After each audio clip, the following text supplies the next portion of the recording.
Shalom Bapak Ibu, saya akan membacakan di dalam dua Raja-Raja pasal 16 ayat 1 sampai dengan 20. Demikianlah firman Tuhan. Dalam tahun ke-17 zaman Pekah bin Remalia, Ahaz anak Yotam Raja Yehuda menjadi raja. Ahaz berumur 20 tahun pada waktu ia menjadi raja dan 16 tahun lamanya ia memerintah di Yerusalem. Ia tidak melakukan apa yang benar di mata Tuhan Allahnya seperti Daud bapa leluhurnya. Tetapi ia hidup menurut kelakuan raja-raja Israel, bahkan dia mempersembahkan anaknya sebagai korban dalam api sesuai dengan perbuatan keji bangsa-bangsa yang telah dihalau Tuhan dari depan orang Israel. Ia mempersembahkan dan membakar korban di bukit-bukit pengorbanan dan di atas tempat-tempat yang tinggi dan di bawah setiap pohon yang rimbun. Pada waktu itu majulah Rezin, Raja Aram dan Pekah bin Remalia, Raja Israel untuk memerangi Yerusalem. Dan mereka mengepung Ahaz, tetapi mereka tidak dapat mengalahkan dia. Pada masa itu Rezin, Raja Aram mengembalikan Elat kepada Edom. Lalu ia mengusir orang-orang Yehuda dari Elat. Datanglah orang-orang Edom ke Elat dan diam di sana sampai hari ini. Ahaz menyuruh utusan-utusan kepada Tiglat-Pileser, Raja Asyur mengatakan, Aku ini hambamu dan anakmu. Majulah dan selamatkanlah aku dari tangan Raja Aram dan dari tangan Raja Israel yang telah bangkit menyerang aku. Ahaz mengambil perak dan emas yang terdapat dalam rumah Tuhan dan dalam perbendaraan istana raja dan mengirimnya kepada Raja Asyur sebagai persembahan. Maka Raja Asyur mendengarkan perkataannya dan maju melawan Damsik, merebutnya dan mengangkut penduduknya tertawan ke Kir, tetapi Resin dibunuhnya. Sesudah itu pergilah Raja Ahaz menemui Tiglat-Pileser, Raja Asyur ke Damsik. Setelah Raja Ahaz melihat mezbah yang ada di Damsik, dikirimnyalah kepada Imam Uria ukuran dan bagan mezbah itu, menurut buatannya yang tepat. Lalu Imam Uria mendirikan mezbah, tepat seperti keterangan yang dikirimkan Raja Ahaz ke Damsik. Demikian dibuat Imam Uria menjelang datangnya Raja Ahaz ke Damsik. Setelah Raja pulang dari Damsik, maka Raja melihat mezbah itu. Lalu mendekatlah Raja kepada mezbah itu, naik ke atasnya, membakar korban bakarannya dan korban sajiannya, mencurahkan korban curahannya di atas mezbah itu, dan menyiramkan darah korban keselamatannya kepadanya. Tetapi ia menyuruh menggeser mezbah tembaga yang ada di hadapan Tuhan dari depan rumah Tuhan, dari antara mezbah baru dengan rumah itu, dan menaruhnya di sebelah utara mezbah baru itu. Kemudian Raja Ahaz memerintahkan kepada Imam Uria, bakarlah di atas mezbah besar itu korban bakaran pagi dan korban sajian petang, juga korban bakaran dan korban sajian raja, lagi korban bakaran dan korban sajian dan korban-korban curahan seluruh rakyat negeri. Dan siramkanlah kepadanya segenap darah korban bakaran dan segenap darah korban sembelihan, tetapi mezbah tembaga itu adalah urusanku. Lalu Imam Uria melakukan tepat seperti yang diperintahkan Raja Ahaz. Sesudah itu Raja Ahaz memotong papan penutup kereta penopang dan menyingkirkan bejana pembasuhan dari atasnya. Juga laut itu diturunkannya dari atas lembu tembaga yang mendukungnya dan ditaruhnya di atas alas baru.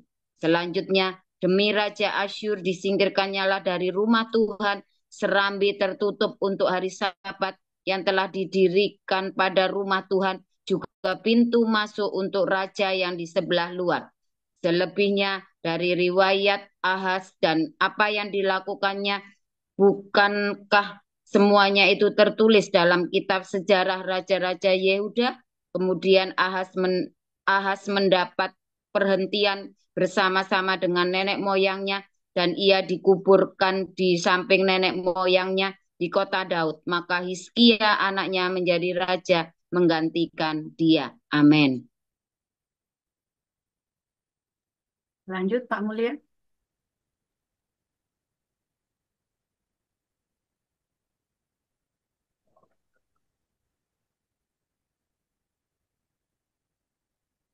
Mikrofonnya bolak-balik. Oke, lanjut. 2 Korintus 8 ayat 1 sampai 24. Saudara-saudara, kami hendak memberitahukan kepada kamu tentang kasih karunia yang dianugerahkan kepada jemaat-jemaat di Makedonia. Selagi dicobai dengan berat dalam pelbagai penderitaan, sukacita mereka meluap dan meskipun mereka sangat miskin, namun mereka kaya dalam kemurahan. Aku bersaksi bahwa mereka telah memberikan menurut kemampuan mereka, bahkan melampaui kemampuan mereka. Dengan kerelaan sendiri, mereka meminta dan mendesak kepada kami supaya mereka juga beroleh kasih karunia untuk mengambil bagian dalam pelayanan kepada orang-orang kudus. Mereka memberikan lebih banyak daripada yang kami harapkan. Mereka memberikan diri mereka pertama-tama kepada Allah, kemudian oleh karena kehendak Allah juga kepada kami. Sebab itu kami mendesak kepada Titus supaya ia mengunjungi kamu dan menyelesaikan pelayanan kasih itu sebagaimana ia telah memulainya. Maka sekarang sama seperti kamu kaya dalam segala sesuatu, dalam iman, dalam perkataan, dalam pengetahuan, dalam kesungguhan untuk membantu, dan dalam kasihmu terhadap kami. Demikianlah juga hendaknya kamu kaya dalam pelayanan kasih ini. Aku mengatakan hal itu bukan sebagai perintah, melainkan dengan menunjukkan usaha orang-orang lain untuk membantu. Aku mau menguji keikhlasan kasih kamu, karena kamu telah mengenal kasih karunia Tuhan kita, Yesus Kristus, bahwa ia yang oleh karena kamu menjadi miskin, sekalipun ia kaya, supaya kamu menjadi kaya oleh karena kemiskinannya. Inilah pendapatku tentang hal itu, yang mungkin berfaedah bagimu. Memang sudah sejak tahun yang lalu kamu mulai melaksanakannya dan mengambil keputusan untuk menyelesaikannya juga. Maka sekarang selesaikan jugalah pelaksanaannya itu. Hendaklah pelaksanaannya sepadan dengan kerelaanmu dan lakukanlah itu dengan apa yang ada padamu. Sebab jika kamu rela untuk memberi, maka pemberianmu akan diterima. Kalau pemberianmu itu berdasarkan apa yang ada padamu, bukan berdasarkan apa yang tidak ada padamu. Sebab kamu dibebani bukanlah supaya orang-orang lain mendapat keringanan, tetapi supaya ada keseimbangan. Maka hendaklah sekarang kekurangan mereka, agar kelebihan mereka kemudian mencukupkan kekurangan kamu, supaya ada keseimbangan seperti ada tertulis. Orang yang mengumpulkan banyak tidak kelebihan, dan orang yang mengumpulkan sedikit tidak kekurangan. Syukur kepada Allah yang oleh karena kamu mengaruniakan kesungguhan yang demikian juga dalam hati Titus untuk membantu kamu. Memang ia menyambut anjuran kami, tetapi dalam kesungguhannya yang besar itu, ia dengan sukarela pergi kepada kamu. Bersama-sama dengan dia, kami mengutus saudara kita yang terpuji di semua jemaat karena pekerjaannya dalam pemberitaan Injil. Dan bukan itu saja, ia juga telah ditunjuk oleh jemaat-jemaat untuk menemani kami dalam pelayanan kasih ini yang kami lakukan untuk kemuliaan Tuhan dan sebagai bukti kerelaan kami. Sebab kami hendak menghindarkan hal ini, bahwa ada orang yang dapat mencela kami dalam hal pelayanan kasih yang kami lakukan dan yang hasilnya sebesar ini. Karena kami memikirkan yang baik bukan hanya di hadapan Tuhan, tetapi juga di hadapan manusia. Bersama-sama dengan mereka, kami utus seorang lain lagi, yakni saudara kita yang telah beberapa kali kami uji dan ternyata selalu berusaha untuk membantu. Dan sekarang ia makin berusaha karena besarnya kepercayaannya kepada kamu. Titus adalah temanku yang bekerja bersama-sama dengan aku untuk kamu. Saudara-saudara kami yang lain itu adalah utusan jemaat-jemaat dan suatu kemuliaan bagi Kristus. Karena itu, tunjukkanlah kepada mereka di hadapan jemaat-jemaat bukti kasih-Mu dan bukti kemagahan-Ku atas kamu. Demikianlah firman Allah. Haleluya, luar biasa firman Tuhan selalu baru setiap hari ketika kita menanti-nantikan Tuhan dengan penuh cinta, penuh semangat. Jangan patah, jangan kendor, hati yang tulus. Dan jangan lupa berbuat baik setiap hari ya. Dan pagi-pagi bangun, jangan lupa ngomong ya, Tuhan Yesus baik, Tuhan Yesus baik. Kalau kamu lagi butuh duit hari itu, bilang Jehovah Jireh. Kalau kamu lagi ruwet, bilang Jehovah Shalom. Kalau lagi sakit, bilang Jehovah Rafa. Kalau kamu lagi bingung mau ngapain, bilang Jehovah Rohi, Tuhan Gembalaku. Ya, haleluya. Sekarang kita belajar ya, saudara ya, bagaimana ada ya yang selalu kita bicarakan ya, bisnis gereja. Aduh ya, bisnis gereja. Salah nggak bisnis gereja, saudara? Bisnis gereja itu tidak salah, saudara. Ya, bisnis gereja itu tidak salah. Yang salah ketika kamu menyalahgunakan bisnis itu. Bisnis gereja itu adalah namanya bisnis. Ya, orang yang sibuk dengan gereja. Nggak salah dong. Saya kan bisnis gereja, ya kan? Ya, saya kan nggak ada kerjaan lain, kerjaan saya kan cuma ngurusin urusan gereja, saudara ya. Maka itu namanya sibuk dengan gereja, nggak salah saudara ya, bisnis gereja itu. Dan bahkan saya menghasilkan uang dari sini ya. Artinya menghasilkan uang itu saya mengajar ya di kelas evangelis, apologetik, ya, profetik dan seterusnya ya. 500.000 untuk satu kelas 4 bulan. Nah, loh, itu kan namanya bisnis, saudara ya. Ya kan, itu namanya bisnis. Kenapa harus bayar sih, Pak? Itu murah banget, saudara. Kamu duduk makan bakso sekali selesai itu 500.000, saudara ya, sekeluarga. Ya kan? Nah, itu 500.000 untuk 4 bulan. Sebab kita pernah kasih gratis. Nggak selesai, saudara. Dan saya nggak suka. Ya, karena nggak selesai dia. Jadi saya jengkel ya. Kamu harus selesai. Nah, jadi berapa kali sudah ya? Terus, wah saya cicil ya, Pak. Dicicil saudara, cuma sekali bayar terus nggak pernah nongol lagi. Dia cuma ikut, ya udah, cuma ikut 1 bulan terus nggak pernah nongol lagi. Jadi dia bayar 100.000. Tapi ini kurang ajar kan, remeh sekali ya. Nah, saya sekolah di Haifa itu bayarnya mahal sekali ya saudara ya. Total saya keluar uang di Haifa itu ya, total saya keluar uang itu sekitar 150 juta, hampir 200 saudara ya. Hampir 200 saya keluar uang di Haifa itu. Sama yang kosnya, apa segala macam, tinggal di dormitory, sama segala macam teteh bengek itu hampir 200 juta, saudara. Ya, jadi sekolah itu mahal. Ya, sekolah itu mahal. Nah, saya tidak suka kalau ketika saya membagi sesuatu, lalu kamu di tengah-tengah jalan ditinggal. Karena banyak orang yang mau dengerin. Ini kan kamu nggak usah ikut. Nah, tapi itu namanya bisnis gereja. Ya, saya menghasilkan uang dari sana. Saya menulis buku. Nah, itu juga bisnis gereja tuh, saudara ya. Saya menulis buku, saya membuat lagu-lagu, ya kan, untuk mempercantik YouTube kita, ya kan, Zoom dan YouTube kita. Bagus kan? Lagu-lagu yang saya buat bagus. Berapa banyak lagu ya? Dari lagu yang tentang kehidupan, tentang cinta, bahkan sampai lagu tentang Aisyah, saudara. Saya tulis semuanya, coba bayangin, saudara. Bagus kan? Ada yang jadi hiburan, ada yang lucu-lucu, ada yang sampai menyentuh di hati, ada macam-macam ya lagu-lagu itu. Nah, itu bisnis gereja. Saya menghasilkan uang dari YouTube, ya. Itu adalah bisnis gereja.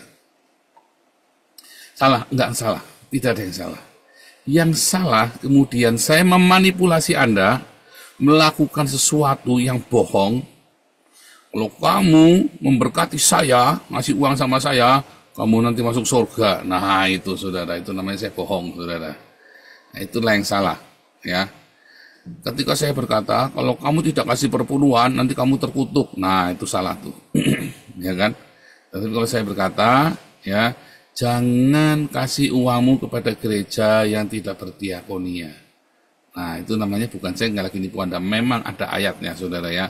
Ayatnya dikatakan, kalau kamu tidak berdiakonia, maka kamu akan diseret ke neraka. Berdiakonia itu bersedekah, ngasih makan orang, gitu, saudara. Kalau gerejamu tidak kasih makan orang, itu gerejamu itu bukan cuma bisnis, gerejamu itu tamak, saudara, rakus. Ya. Nah, orang berbisnis itu gereja tidak masalah. Yang penting waktu kamu bisnis profesional enggak. Kita profesional, kita bikin software ya. Waduh, mungkin 20-an juta itu ya, itu sumbangan dari Pak Harto, softwarenya kita hagios.id ya. Itu software yang amat sangat profesional sehingga kita tahu kebutuhan Anda dan kita bisa kirim selamat ulang tahun setiap kali ada yang ulang tahun melalui WhatsApp. Kecuali kamu ganti nomornya, kamu nggak update ke Hagios ID. Ya, kita bisa tahu jumlah anggota keluarga kamu sehingga kita bisa menghitung kalau ada yang butuh beasiswa, kita menghitung jumlahnya berapa anakmu. Itu ya. Kita bisa tahu nih, kamu nih ada yang meninggal, ada yang apa dari situ, Saudara, ya. Kita bisa woro-woro, kita kumpulin uang, ya kan, kalau ada yang kedukaan. Kita bikin dengan sangat profesional. Itu namanya bisnis gereja, Saudara. Tidak ada yang salah dengan bisnis. Yang salah ketika kemudian di dalam bisnis itu kamu mulai serakah. Semua bisnis sama saja. Pendeta, pengusaha, karyawan itu hanya profesi. Saya pun melakukan profesi saya. Ya, sebagai hamba Tuhan, sebagai pendeta, full timer. Saya ini full timer, saya nggak ada kerjaan lain. Ya. Dan memang saya ditawari macam-macam kerjaan, enggak. Saya berdoa, Tuhan tolong cukupkan. Ya. Kerja saya nggak ada lain, saya cuma kerja ini. Ya. Bukan juga TikTok, enggak, saya sibuk sekali sampai kita berapa hari ya. TikTok mana sekali saya muncul ya seneng ya, 800 orang yang nonton ya. Live TikToknya ya, 800 langsung. Ya kan, saya juga seneng ya. TikTok kan juga kita dapat uang, tapi kita udah nggak ada waktu lagi. Kita lagi nulis buku, saya lagi bener-bener ya. Doakan ya supaya Tuhan semua sediakan yang kita perlu ya. Tuhan bereskan semuanya dan kita bisa jadi berkat. Komunitas ini bisa jadi berkat buat banyak orang. Ya. Jadi uang yang masuk di dalam, donasi yang masuk ke dalam komunitas kita itu bukan buat saya, Saudara ya. Donasi yang masuk komunitas kita itu adalah untuk melayani Anda sendiri. Termasuk yang ada komunitas kita yang ada di Belanda, kita kasih makan orang-orang di Belanda. Kasih makan orang-orang di Belanda, Saudara. Hebat ya, Saudara ya. Nah, jadi Anda kalau berdonasi ke yang kode 77, ya itu Anda sedang lagi ngasih makan Belanda tuh. Wah, Pak, ngapain ngasih makan orang kita kurang? Enggak, Saudara, kita nggak kurang. Ya. Makanya kan para rasul mengumpulkan persembahan bukan cuma untuk negara Syria, ya, tetapi untuk negara Israel, Saudara. Ya, yang di Yerusalem kan mengumpulkan sumbangan buat Yerusalem kan, itu kan beda negara. Antioquia itu di Syria, negara Syria, Antioquia itu, Yerusalem itu negara Israel, Saudara ya. Bahkan kalau ada di Ethiopia, ada di mana kita kirim, Saudara. Nah, sekarang ini ya banyak orang-orang imigran ilegal yang ada di Belanda, Saudara. Imigran ilegal atau orang-orang yang tidak bisa mendapat bagian dari pemerintah Belanda. Karena apa? Karena mereka tidak punya identitas. Mereka itu ghost, nggak ada. Jadi pemerintah tidak boleh mengadakan makanan. Karena keberadaan mereka itu tidak diakui, Saudara ya. Makanya tidak boleh. Lalu siapa yang kasih makan mereka? Yang kasih makan mereka itu gereja. Karena ada namanya tugas gereja, asilum gereja, refugee gereja. Boleh, Saudara. Negara tidak boleh, Saudara. Karena mereka itu tidak ada. Ya, mereka itu tidak ada. Ghost. Enggak ya kan? Walaupun orang Belanda loh, tapi mereka nggak punya KTP Belanda. Namanya sudah terhilang dari catatan. Entah pelanggaran apa, kita nggak ngerti kan. Administratif, mereka nggak disiplin. Di Belanda ini kalau kamu tidak tertib administrasi, silakan, Saudara ya. Tapi kalau kamu tertib administrasi sampai tua sampai mati, kamu tetap disupport sama Belanda. Tapi kalau kamu tidak tertib administrasi, ya nggak punya KTP, nggak punya, oh ya silakan kamu sudah, jangan remehin ya. Anak saya kemarin kita nunda-nunda, untung kita kelar cepat ya. Kita termasuk cepat ya, karena apa? Saya disiplin administrasi, saya ngerti ya. Kita pengalaman dulu bikin SPKRI, kejar terus, Saudara ya. Orang-orang 10-20 tahun baru dapat paspor, Saudara, baru dapat warga negara. Saya emang nyampe 5 tahun, Saudara ya, udah kelar semuanya. Ya, serius bener ya, ajaib, semua mujizat, Saudara. Orang-orang pada nggak percaya, ini saya tunjukkan paspor saya, ini KTP saya nih. Nationalitas Nederland, itu saya, Saudara. Kenapa kita benar-benar? Nah, lalu orang-orang ini ya kita rawat, kita kasih makan. Donasi yang Anda kumpulkan dengan kode 77 itu, damar kasih 77 itu untuk kasih makan. Dan itu adalah sebuah bisnis. Bukan profit oriented bisnis, tetapi untuk profit kerajaan surga, saudara.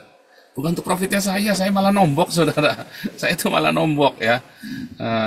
Saya nombok beneran ya, saya malah nombok tabungan kita semuanya, semua penghasilan dari YouTube kita, semua penghasilan dari kelas yang saya mengajar, saya kasihkan ke sana semua uangnya, saudara ya. Saya malah nombok semua ya. Jadi memang kenapa? Karena saya punya hati. Kita donasi ngumpulin 30 miliar ya selama 3 tahun ini, hampir 5 tahun, hampir 5 tahun ini kita sudah ngumpulin donasi itu lebih dari 30 miliar. Serupiah saja saya nggak menikmati ya, serupiah saja tidak menikmati. Beneran, saya tidak gajian, karena memang sudah kita memutuskan untuk sini, saya tidak akan gajian dari sini. Mengapa? Supaya jangan ada yang memfitnah. Ya, supaya jangan ada yang memfitnah. Makanya saya tidak gajian. Ya. Saya tidak ambil serupiah pun uang dari sana. Tetapi orang-orang yang bekerja ya harus gajian dong. Para diaken-diaken damar itu ya harus dibayar dong. Masa mental gratisan, mereka juga capek dan mereka juga tidak ada pekerjaan lain kecuali mereka misalnya nih, mereka direktur bank misalnya nih, atau Pak Stephen Law itu ya, dia supplier tunggal ya, supplier apa namanya sebentar ya, jadi dia seperti ininya calon pokok, mitranya calon pokok ya kita tidak perlu bayar gaji dia, malah dia yang sering nombokin juga. Ibu mantu misalnya tidak perlu gajian, ibu mantu itu ya, malah ibu mantu yang sering nombokin kita. Nah, tapi bagi orang-orang yang memang tidak ada penghasilan ya dan bekerja untuk kita full time ya kita harus bayar, saudara. Enak aja kamu. Ya, itu contoh. Jadi itulah bisnis. Kita kelola dengan profesional. Ya, kalau di kelas ABC 1, ABC 2 dan para pengurus, kemarin sudah kita jadi 2 kali pertemuan ya, Rick Warren ya, Purpose Driven Church. Kita mengelolanya dengan cara yang profesional. Ya, kita punya Hagios ID, kita punya apa namanya ya sekarang ya seperti Embun Pagi ini ya. Terima kasih ya, nih kita kan mulai Embun Pagi ini kan dimulai dengan profesional kan Pak David nih, idenya Pak David ini dikelola, di manage ya. Dari Pak David dulu mulai ya. Saya bilang ya Bapak terserah Pak David diatur ya. Terus Pak Harto mulai turun tangan, dibikinkan websitenya ya, dibikin semua ya satu-satu. Terus kita ya udah selengkapnya bikinkan website idenya ya, .org, .id, kita bikinkan semuanya. Itu namanya manajemen bisnis gereja, saudara. Dan kita harus kelola dengan profesional. Ya, bahkan di dalam Kisah Rasul 6 dipilih 7 diaken untuk mengurus ya kan, sehingga saya bisa fokus dengan perkara-perkara rohani, ya kan, dan para pengurus ini yang membagi, mengatur ya uang itu diapakan. Itu saudara, itu namanya bisnis gereja. Tidak ada yang salah dengan bisnis. Yang salah adalah ketika kemudian kita menjadi tamak. Ada pengurus-pengurus begitu melihat duitnya banyak, hijau matanya saudara ya, bingung ya, Paulus singkirkan saja ya, kita biar fokus, jangan diatur sama Paul lagi.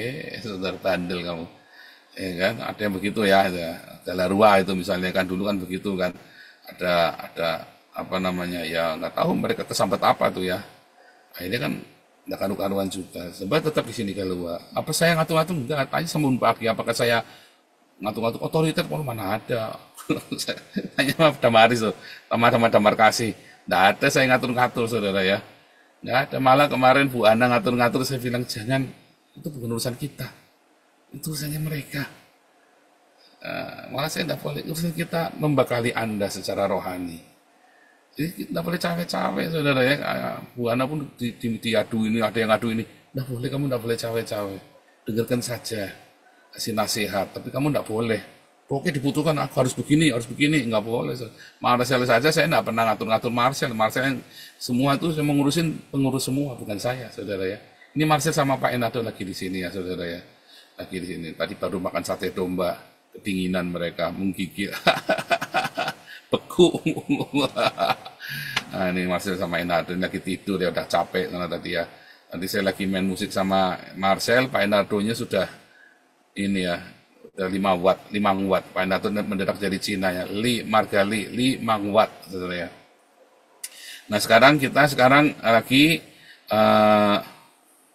belajar ya, saudara. Pak Enado dengan Marcel kita belajar. Saya mau impartasi visi itu manajemen. Ya, seperti Pak Stephen kan saya datang, kita ngobrol-ngobrol sejauh apa. Nah, yang Pak Enado dengan Marcel ini khusus ya, 1 bulan full ya. Saya minta datang, tolong diluangkan waktu full, supaya saya bisa bikin sesuatu buat kalian. Dan nanti ketika Enardo dan Marcel pulang, dia bisa sharekan ya, itu. Karena Marcel itu mau kita habiskan jadi pendeta muda ya, jadi pastor ya, jadi pastor untuk kalian yang di Indonesia supaya kalau ada yang menikah bisa diberkati. Ya, masalahnya Marcel belum menikah, makanya cariin jodoh buat Marcel, saudara ya. Masih perawan ting-ting, bujangan tong-tong. Ya Marcel itu ya pengumuman ya, saudara ya. Masih bujangan tong-tong ya. Penghasilan lumayan ya, di atas UMR. Langsung ibu-ibu, lumayan lah di atas UMR ya. Aduh, coba yayasan kita hebat ya. Marcel bukan biaya yayasan ya, tapi ada yang nyeponsorin ya. Ada yang menyponsori untuk berangkat ke Belanda untuk belajar. Saya waktu kan pengumuman siapa yang mau nyponsori Marcel berangkat, lalu ada volunteer saya mau nyponsori Marcel, maka bisa berangkat. Itu asik ya saudara ya. Oh yayasan kita keren ya. Itulah karena kita memanagenya dengan cara bisnis. Makanya bisa. Siapa tahu nanti Bu Rosna Baban, Pak Mulia bisa ke Belanda atau ke Israel, ya kan? Amin dong. Bisa. Ya, kalau kita organisasinya organisasi internasional, maka Anda perginya internasional. Kalau kamu mau cuman kelas, udah kita kasih makannya Indonesia aja. Ya kelasmu ya sana di kampung aja, saudara. Saudara saya pernah kerja di berbagai perusahaan. Waktu saya kerja di perusahaan snack-snack itu ya, consumer goods, maka saya tiap sebulan sekali, saya pulang bawanya Pak, 1 dus coklat, ya snack-snack, kerupuk, pilus. Ya karena saya kerja di consumer goods, nanti kadang-kadang bawa sabun, bawa sampo, saudara ya. Waktu saya kerja di perusahaan elektronik, ya saya tiap bulan bawanya elektronik, saudara. Tiap semester sekali lah, nggak tiap bulan ya. Setiap meeting nasional, saya pasti pulang bawa merek-merek terbaru, saudara. Seri terbaru, apalagi kalau pencapaian targetnya dipenuhi kan, saya mesti bawa macam-macam. Bahkan karena kita adalah perusahaan salah satu distributor merek internasional, maka setahun sekali kita keluar negeri, saudara. Itu namanya, ya itu namanya karena kita perusahaan internasional. Maka ya kita perginya internasional, ke Korea, ke Hong Kong, ya jalan, saudara ya. Nah, Anda kantor pusatnya itu ada di Belanda. Iya, kalau Anda mau naik kelas, Anda training ya ke sini ke Belanda. Iya kan, asik kan? Itu seperti itu. Makanya coba belajar berpikir maju. Oh jangan Belanda ngapain ini, kita di sini saja. Goblok kamu. Siapa tahu kita makin kuat, kita enggak tahu. Saya punya visi besar, tiba-tiba kita kuat sekali ya. Apalagi Pak SK kan semangat sekali kan dengan masalah beasiswa. Tiba-tiba kita bisa, ayo semua siapa yang punya anak berprestasi, kita kasih beasiswa ke Belanda dan ke Israel. Ayo loh. Otaknya kita jangan dipenuhi dengan pecundang. Hari popo. Saya paling benci kalau ada orang ngene wae. pengen tak kepretin, saudara. Goblok. Saya ini kecil ya tinggal di desa yang tidak ada listriknya, saudara. 6 tahun kami nggak punya listrik, saudara ya. Sekarang saya go internasional, ya. Semester depan saya udah ke Amerika, semester depan ya. Diundang saya ke Amerika, Koden suruh kita ke Amerika. Coba bayangin, saudara. Dari kampung yang tidak ada listriknya, ya kita ini go internasional, saudara. Karena kita selalu berpikirnya wawasannya loh luas. Ya kamu cuman di Cianjur aja ya terserah, saudara. Mertua saya itu ya sekali kan nggak pernah pergi-pergi, nggak pernah naik pesawat, nggak pernah apa ya. Mertua saya itu adalah orang kaya, saudara. Tapi sekalinya pergi langsung ke Belanda mumet ya, saudara ya. Mau naik pesawat gemetaran dituntun sama Bulianti sama Pak Muarjuni dituntun gemeter bingung mau naik pesawat. Aduh, nah itu go internasional dong. Siapa tahu nanti anaknya Pak Mulya ya nanti ada yang ya berprestasi lalu kita dapat beasiswa ke Haifa ya kan. Ini saya lagi itu tahu Profesor Metatron itu kan lagi merapat kemari, itu saya lagi mintain lagi cariin beasiswa ke Haifa itu, saudara. Saya padahal nggak dapat beasiswa bayar sendiri, tapi saya nyariin juga istilahnya Ya, saya kalau mau bilang kurang baik apa, rasanya sombong ya. Tapi kurang baik apa saya itu coba? Kalian masih maki-maki saya coba, masih fitnah-fitnah saya, kurang ajar kan? Kurang baik apa coba? Masih tak pikirin ya, sekolahnya kalian bagaimana? Itu kalau ada yang meninggal bagaimana? Loh, kalau ada yang meninggal, balik lagi ini sombong. Saya ini sombong, saudara ya. Kalau ada yang meninggal, yang ngasih sumbangan paling besar pasti saya, saudara. Serius, karena saya rumah kalian juga dulu urunan buat saya. Ya, kalau enggak itu mami saya nggak bisa dikubur itu. Serius, saudara, duitnya dari mana? Lagi COVID begitu semuanya mahal. Hampir 70 juta itu lagi COVID itu ya, mau makamkan mami saya itu ya. Dengan layak maksudnya ya. Hampir 70 juta loh, ngerti. Itu kalau kalian nggak nyumbulin sumbangan buat saya, kalau kalian tidak urunan, ya ampun. Nah sekarang sama, ketika ada yang meninggal, saya pasti urunnya paling gede, saudara. Kecuali itu kelewat ya, cepat sekali tiba-tiba, kok udah lewat begitu ya. Tapi selalu saya usahakan, saya selalu kasih, saudara. Ya, itu contoh ya. Saudara, itulah bisnis gereja. Bagaimana kita memanage dengan profesional untuk kemaslahatan umat. Nah, katanya orang Islam ya. Kemaslahatan itu apa-apa? Ya, pokoknya saya cuma ikut-ikutan. Ya, pokoknya untuk supaya uang yang Anda kumpulkan. Supaya di rumahku ada makan, emang Tuhan makan, saudara. Orang Cina itu kan suka ngasih sajen itu kan, kalau Imlek cap gomeh ya, terus cengbeng itu ngasih di ada meja besar banget, isinya apa, babi ya kan, ayam, wah isinya apa lagi saudara, pokoknya makanan enak-enak itu ya, ada bakcang, nanti ada babi kecap, ada babi apalagi saudara, babi panggang, waduh lezat-lezat saudara, ditaruh di situ ya, katanya supaya dewa makan saudara. Saya ini malam-malam hilang tuh ya, makan siapa saudara? Saya. Dalam hati saya, masa babi bacang ditaruh di situ, kita makan malam-malam, saya ambil saudara ya, nanti oma saya nyariin, wah teriak-teriak saudara, saya ketakutan, saya sembunyi, nanti takut dikutuk sama dewa saudara. Buat siapa saudara? Itu kalau orang, saya pernah cerita ya di Hong Kong itu ya, di Hong Kong itu setiap sudut itu ada persembahan saudara, ayam gitu, satu potong ya. Terus nanti malamnya bisa hilang saudara, dimakan sama dewa. Wah seneng saudara yang ngasih persembahannya. Ya bukanlah, mana ada dewa turun makan ayam, dewa goblok saudara. Yang makanya orang miskin, ada orang makan di situ, aduh dia malam udah sepi, diambil sama dia makan. Nah ketika Tuhan berkata dalam Maleakhi 3 ayat 10, bawalah persembahan bersepuluh itu ke dalam rumahku supaya di rumahku ada persediaan makanan, itu buat orang miskin saudara maksudnya. Ya kan? Yang percaya bilang amin dong. Bukan buat Pak Pendeta, bukan buat beli jet, nah, diajari ya hari Minggu kemarin, itu buat orang miskin, supaya di rumah Tuhan, yaitu Anda dan saya ini rumah Tuhan, selalu ada persediaan makanan buat Tuhan. Tuhan, ya orang miskin gitu saudara. Kalau kamu memberi kepada orang ini, kamu tuh memberi kepada aku, kata Tuhan. Ya. Tapi kita harus manage dengan profesional. Jangan sampai orang miskin dapat nasi basi. Kalau perlu kita nanti punya tempat yang kasih baju yang bagus, baru-baru. Sekarang kita baru komunitas kita sendiri yang jumper, sepatu baru, tas baru. Tapi suatu hari kita mungkin bisa kasih sepatu baru setiap tahun baru untuk semua orang di pinggir jalan itu saudara. Ya, kita sudah pernah ya kasih sepatu baru ya, persembahan dari Lampung sama dari Surabaya loh saudara.